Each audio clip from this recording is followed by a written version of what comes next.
कोकिलापुर गांव में एक नर्मदा नाम की बूढ़ी दादी रहती थी। नर्मदा को उसके बेटे और बहू ने अपने पोते रिंकू के साथ गांव में छोड़ दिया था। 1 वर्ष बीत गया था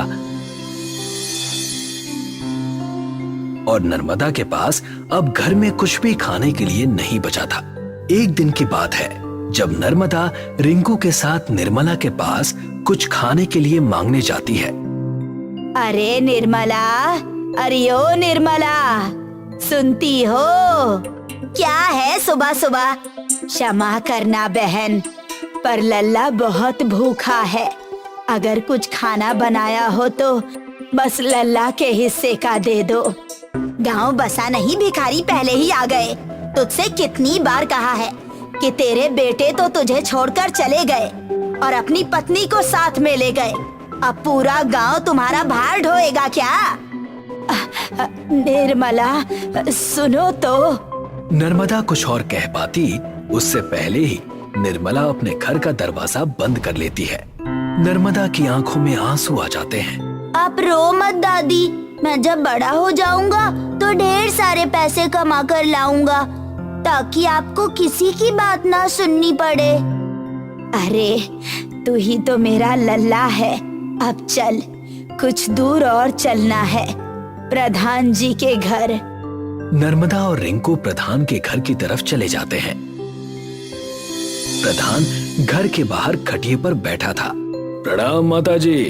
खुश रहो भोलू, मेरा मतलब है प्रधान जी। अरे माँ, मैं तो आपका भोलू ही हूँ। क्या आज्ञा है ये बताइए। तुम्हें देखती हूँ तो मुझे अपने बेटे की याद आ जाती है। बेटा ही समझिए, और बताइए कि मैं क्या कर सकता हूँ आपके लिए। तुम तो जानते ही हो, मेरा बेटा सारी जमीन बेचकर चला गया और अब हालात ऐसे आ गए हैं कि घर में अन्न का एक दाना भी नहीं है। निर्मला ने भी सहायता करने से मना कर दिया, इसीलिए मैं यहाँ चली आई। लल्ला को भूख लगी है, तुम इसके लिए कुछ भोजन दे दो। ये भी कोई कहने की बात हुई माँ। आप जब चाहे मुझसे खाना ले जाएं और बाकी का राशन अब से मैं आपको भिजवा दूंगा, ठीक है? बहुत बहुत आभार। मैं सोच रही हूँ कि जो राशन तुम दोगे उससे दाल मखनी का ठेला लगा लूं ताकि तुम पर बोझ ना बनूं हर महीने। आप निश्चिंत रहिए माँ, मैं कल ही सारी व्यवस्था करके आपके घर पहुँचा दूंगा। प्रधान नर्मदा को डब्बे में खाना लाकर देता है। नर्मदा और रिंकू अपने घर की ओर रवाना हो जाते हैं।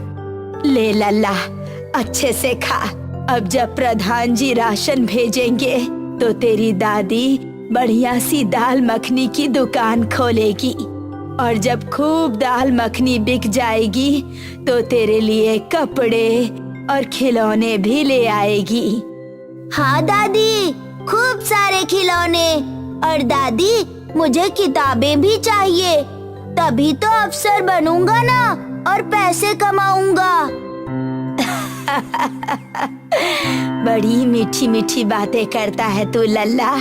तुझे देखकर सारा दुख अपने आप खत्म हो जाता है। दादी।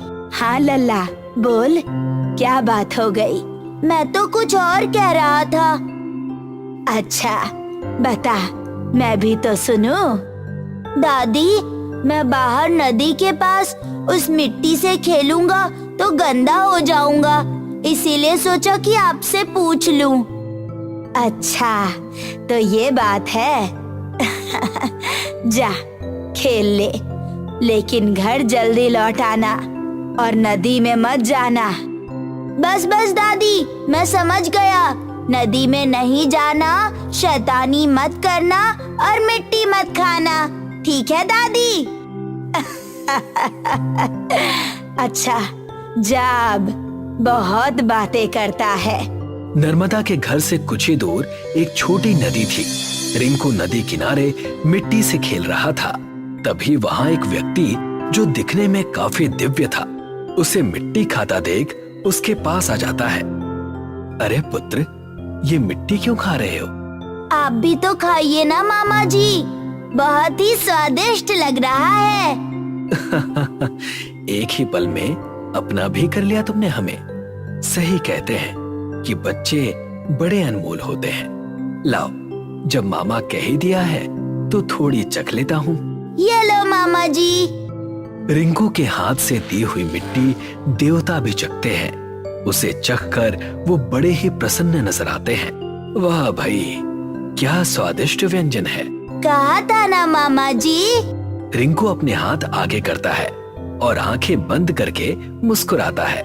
ये क्या है भांजे, मामा से कुछ कहना चाहते हो? अरे आप समझे नहीं, मेरी दादी कहती है कि एक भांजे को खिलाना सब ब्राह्मणों को खिलाने जैसा है। तब तो मामा जी आप मेरे ऋणी हो जाएंगे, इसीलिए मुझे भी खिला दीजिए और ये ऋण उतार दीजिए। अच्छा, मामा को अच्छा फंसाया है तुमने, पर मिट्टी नहीं, मैं तुम्हें कुछ और देता हूँ। देवता ने अपने हाथ खोले और उसमें से एक हीरे का जादुई चम्मच निकला, जो उन्होंने रिंकू को दे दिया। तभी दूर से नर्मदा की आवाज आती है। रिंकू!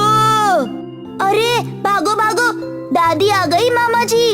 अगर उन्होंने देख लिया ना तो मिट्टी खाने के लिए डांटेंगी। अच्छा ठीक है ठीक है, अब मैं चलता हूँ भांजे। वो देवता ये कहकर वहाँ से गायब हो गए। तभी नर्मदा वहाँ पहुँच गई। अरे लल्ला, तुझे मना किया था ना कि मिट्टी मत खाना, पर तनिक भी बात नहीं मानता। अरे दादी सुनो तो, मैंने मिट्टी नहीं खाई, वो तो एक मामा जी मिल गए थे, उन्होंने खिला दी। इस चम्मच पे लगी है, आप भी जरा चख लीजिए। क्या? अब तो झूठ भी बोलने लगा है। तभी नर्मदा की नजर उस जादुई हीरो के चम्मच पर गई। अरे ये तो हीरे से बना है, कौन दे गया तुझे ये? आपको पसंद आई तो आप रख लीजिए दादी, बस मुझे डांटिए मत। सब गुण है ना तुझ में, अपनी मीठी मीठी बातों में उलझा लेता है और हर बार बच जाता है। पर आज नहीं छोड़ूंगी तुझे, चल घर। एक दिन बीत जाता है और प्रधान नर्मदा के घर राशन और ठेले का सामान लेकर आता है। हाँ माँ, ये रहा सारा सामान। तुम्हारा बहुत आभार रहा भोलू। अरे माँ, फिर वही बात, आभार कैसा? मैं तो बस वही कर रहा हूँ जो मेरा फर्ज बनता है। यही तो अच्छाई है बेटा तुम में। मैं सोच रही थी कि ये दाल मखनी बेचकर धीरे धीरे ये पैसे भी लौटा दूंगी। आप ना लौटाएं तो भी चलेगा, और मुझे पैसे लौटाने का ना सोचें, बस वो करती जाएं, बाकी सब मैं देख लूंगा। अच्छा बेटा, ठीक है। नर्मदा ने दाल मखनी बनाई और अपना ठेला चालू कर दिया। उसकी सुगंध आते ही रिंकू वहाँ अपना चम्मच लेकर खड़ा हो गया और साथ ही साथ प्रधान भी। दादी, मुझे भी दाल मखनी। रुक जा लल्ला, तुझे भी खिला दूंगी, वरना तू सब अपने सिर पर उठा लेगा। माँ मुझे भी दे दो, मैं भी चखना चाहता हूँ, और लाओ मैं रिंकू को भी खिला दूंगा। ठीक है भोलू बेटा, अभी लाई। नर्मदा तुरंत प्रधान को दाल मखनी देती है। प्रधान अपने हाथों से रिंकू को खिलाता है। प्रधान जी, बहुत स्वाद है ना दादी के खाने में? हाँ रिंकू, बड़ा ही स्वादिष्ट बना है ये, लो और खाओ। मैं भी आपको खिलाता हूँ। रिंकू अपने हीरे के चम्मच से जैसे ही प्रधान को खिलाता है, प्रधान चकित रह जाता है। क्या हुआ भोलू, कहीं तीखी तो नहीं है ना? नहीं माँ, ये हीरे का चम्मच जब इससे मुझे रिंकू ने खिलाया तो मानो इसका स्वाद 100 गुना बढ़ गया। इतना स्वादिष्ट भोजन मानो देवलोक का भोजन हो। अच्छा, क्या सच में? और ये असली हीरे हैं? 100% असली है माँ, और उससे ज्यादा असली ये चमत्कार है। रिंकू, दादी को भी खिलाओ। नर्मदा जैसे ही उसे चखती है, उसे एक ऐसा स्वाद आता है जैसे उसने अपने पूरे जीवन में ऐसा स्वाद कभी चखा ही ना हो। हाँ भोलू, सही कहते हो।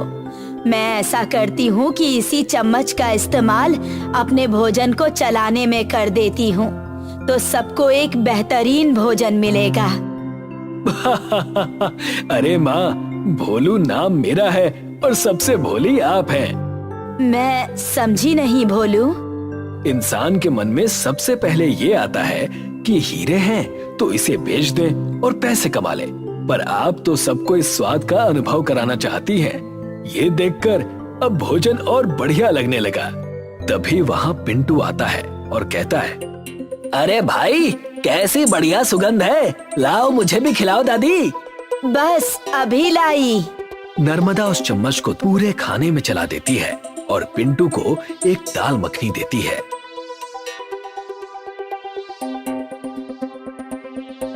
अरे वाह माँ, ऐसे स्वादिष्ट खाने को तो दिव्य ही कहा जा सकता है।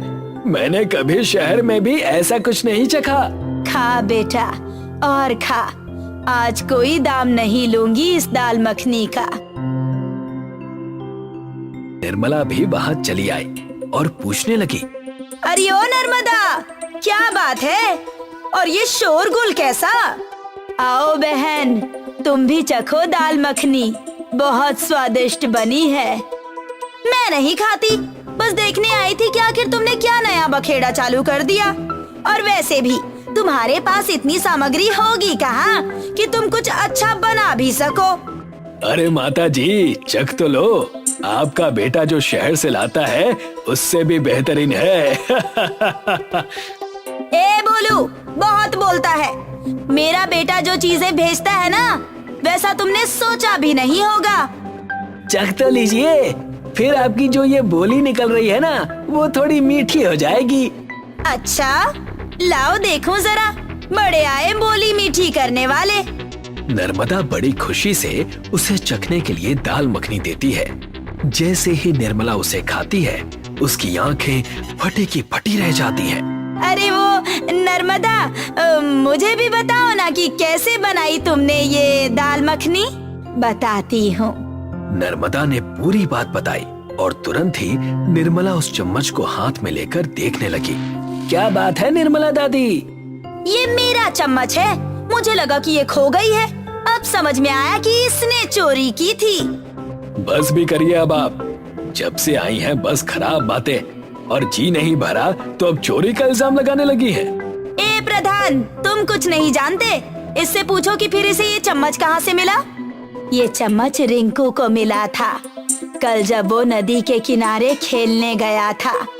हाँ, मुझे वो मामा जी ने दिया था। तेरा कोई मामा वामा नहीं है, बस मनगढ़ंत कहानियाँ बनाते हो तुम लोग। मैं चली अपना चम्मच लेकर। ये कहकर निर्मला चम्मच लेकर भाग गई। फिर नर्मदा बहुत उदास हो गई। दादी, दादी मेरा चम्मच। रो मत रिंकू, मैं वो चम्मच जरूर लेकर आऊंगा। नहीं भोलू, जाने दो। नदी के पास इसे वो चम्मच जिसने भी दिया था, और मेरे साथ जो भी घटनाएं हो रही है, उसे देखकर लगता है कि वो जरूर कोई देवता थे। अगर उन्होंने वो चम्मच खुद रिंकू को दिया था तो वो कहीं नहीं जाएगा। तभी निर्मला की जोर की आवाज आई। सभी वहाँ दौड़ते हुए पहुँचे तो देखा कि निर्मला बाहर गिर पड़ी है और एक प्लेट में चम्मच और खाना रखा है। अरे बचाओ! नर्मदा उसे पानी पिलाती है और पूछती है, क्या हुआ निर्मला? मैंने जैसे ही इस चम्मच से खाना खाया मेरा मुंह जलने लगा। अरे मानो जैसे 10 मिर्ची एक साथ खा ली हो। पानी भी पिया पर ठीक नहीं हुआ। अब जब तुमने पानी पिलाया तो राहत मिली है मुझे। देखा माता जी, जिसका है उसी को मिलेगा। ऐसे कपटी काम ना करें। भगवान ने सब दिया है, पर लालच और ईर्ष्या ऐसी कि किसी और के हाथ में कुछ अच्छा आ जाए तो देखा ही नहीं जाता। मुझे माफ कर देना नर्मदा, ये लो तुम्हारा चम्मच। इस घटना के बाद नर्मदा की दुकान चल गई। नर्मदा की दाल मखनी अब पूरे गांव का सबसे स्वादिष्ट व्यंजन बन चुका था। अजय अपने माता पिता का इकलौता बेटा था। तीनों मिलकर खेत में काम किया करते थे। कुछ दिनों पहले ही अजय के माता पिता का देहांत हुआ था। अजय अब इस दुनिया में अकेला पड़ गया था। माँ बाबा के जाने के बाद मुझे ऐसा लगता है जैसे मेरी जिंदगी में अब कुछ बचा ही नहीं है। मैं समझ सकता हूँ अजय, कितना अकेला पड़ गया हूँ मैं। घर संभालूं कि खेत, समझ नहीं आता। अच्छा, वैसे तुम्हारी गैस खराब हो गई थी ना, तुमने ठीक करवा लिया? नहीं यार, अभी इतने पैसे नहीं कि गैस ठीक कराऊं। सोच रहा हूँ कि एक चूल्हा बना लूं मैं अपने लिए।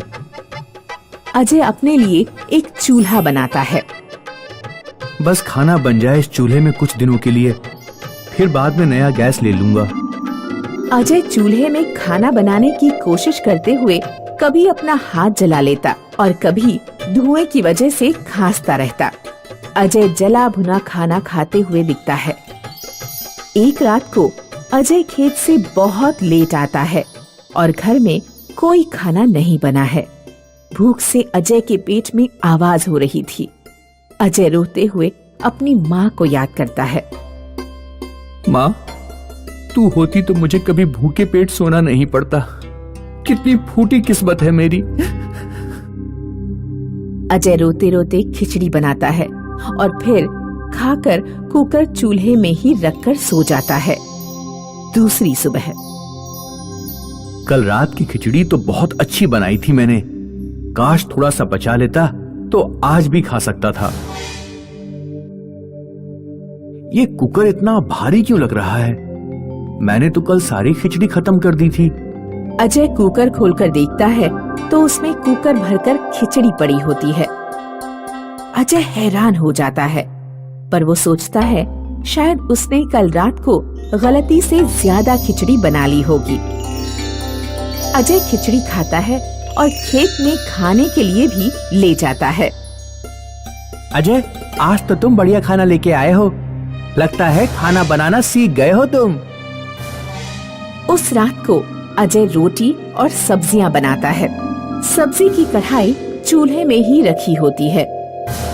अजय खाना खाने के बाद जब कढ़ाई चूल्हे से उतारता है तो कढ़ाई फिर से सब्जी से भरी हुई है।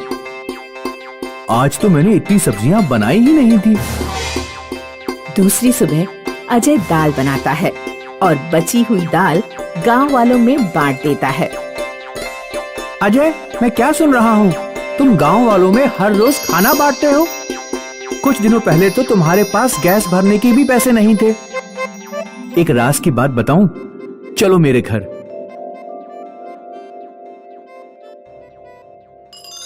देखो, ये मेरा जादुई चूल्हा है। इसमें जब तुम खाना बनाओ तो बर्तन में खाना खत्म ही नहीं होता। तुम चूल्हे से बर्तन उतार दोगे तभी जाके खत्म होता है खाना। ये तो बहुत अच्छी बात है, पर तुम गांव वालों को फ्री में खाना क्यों दे रहे हो? तुम इसके पैसे चार्ज कर सकते हो। माला माल बन जाओगे तुम। नहीं जय, मुझे माला माल नहीं बनना। इस चूल्हे ने मेरे बहुत बुरे वक्त में मेरी मदद की है। मैं चाहता हूँ कि इसके जरिए मैं भी वैसा ही करूँ, जरूरतमंद लोगों की मदद करूँ। तुम बुद्धू हो क्या? मैं तो कहता हूँ एक होटल खोल लेते हैं। मैं तुम्हारा दोस्त हूँ अजय, तुम्हारी भलाई के लिए ही कह रहा हूँ। जय और अजय ने मिलकर होटल खोल लिया। उनकी अच्छी कमाई होने लगी। ज्यादा मेहनत किए बिना ही पैसे आते हुए देख जय लालची बन गया और चूल्हे को अपना बनाने के बारे में सोचने लगा।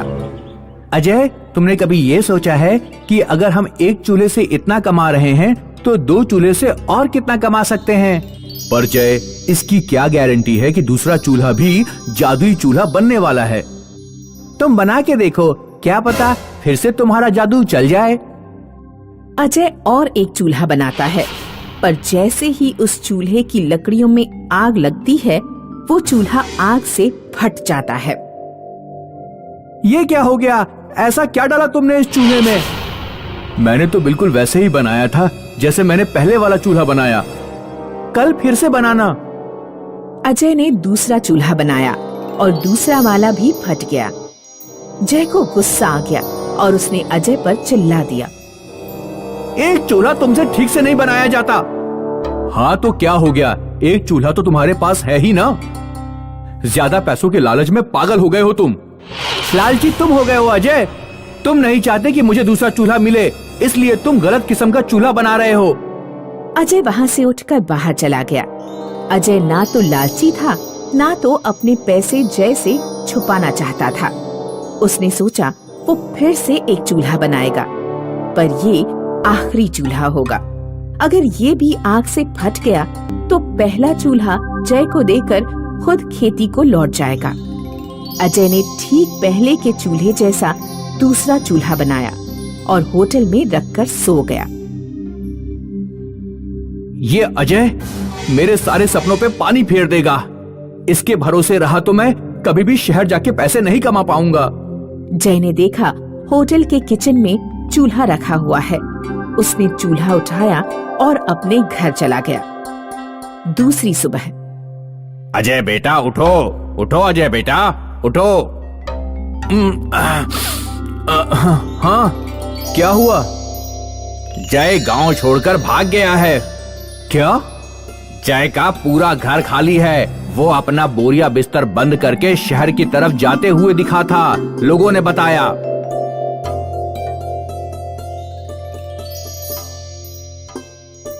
बेटा सदमा बर्दाश्त नहीं हो रहा है क्या? नहीं काका, मैं तो जय की किस्मत पे हंस रहा हूं। वो क्यों? उस बेचारे ने सोचा होगा कि जादुई चूल्हा चुरा के शहर में बहुत सारे पैसे कमाएगा, पर जादुई चूल्हा तो मैं कल रात अपने घर ले गया था उसको देखकर दूसरा चूल्हा बनाने के लिए।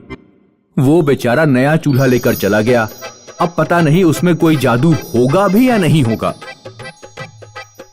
उधर जय शहर में एक दुकान खोलता है, बड़े बड़े बैनर बनाता है होटल के लिए और खुशी खुशी पूरे विश्वास से सब्जी बनाने की तैयारी में चूल्हे की लकड़ियों को आग लगाने की कोशिश करता है। पहले के सारे चूल्हों की तरह ये चूल्हा भी आग लगते ही फट जाता है। जय चूल्हे को और अपनी फूटी किस्मत को देखकर सर पकड़कर रोने लगता है।